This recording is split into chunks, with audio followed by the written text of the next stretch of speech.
राष्ट्रपति Vladimir Putin ने अपने दुश्मनों को फिर दो टूक बोला है। पुतिन ने कहा कि युद्ध में दखल देने पर हमारी प्रतिक्रिया बहुत तेज होगी।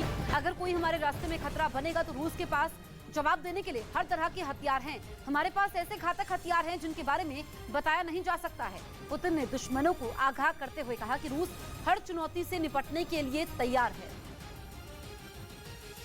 Потому что любовь к родине – одна из ключевых основ российской государственности и важнейшая ценность для нашего общества, которая неизменно проявляется в решающие для страны моменты.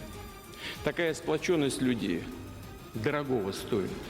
Гарантирует, что Россия достойно ответит на самые сложные вызовы и угрозы. ये धमकी रूस के विदेश मंत्रालय की प्रवक्ता ने दी। उन्होंने चेतावनी देते हुए कहा कि अगर यूक्रेन को हथियारों की मदद जारी रही तो वो इन देशों में नेटो के सैन्य ठिकानों को बर्बाद कर देगा।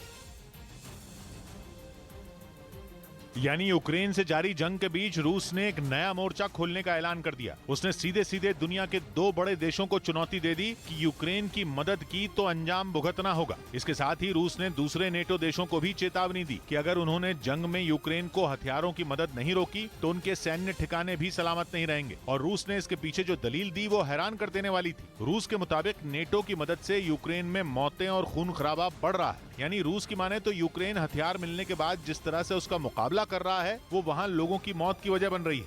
और रूस के विदेश मंत्रालय की प्रवक्ता का ये बयान तब सामने आया जब ब्रिटेन के रक्षा मंत्री ने यूक्रेन की सीमा के पास रूसी शहरों पर हो रहे हमलों को सही ठहरा दिया, जिसमें उन्होंने 2 दिन पहले रूस के एक शहर ब्रयांस्क पर हुए हमलों का भी जिक्र किया। ब्रिटेन के रक्षा मंत्री के मुताबिक अगर रूस पर हुए इन हमलों के पीछे यूक्रेन है तो वो उसके साथ खड़े हैं। उन्होंने तो यहाँ तक कह दिया कि रूस के शहरों पर हमले के लिए यूक्रेन अगर दूसरे देशों से मदद के तौर पर मिल रहे हथियारों का इस्तेमाल भी करता है तो वो पूरी तरह जायज है। बस उनके इसी बयान ने रूस के विदेश मंत्रालय की प्रवक्ता को भड़का दिया, जिसके बाद उन्होंने नेटो देशों के सैन्य ठिकानों पर हमले की चेतावनी दे दी। हालांकि बाद में रूस ने उनके बयान से किनारा करते हुए उसे एक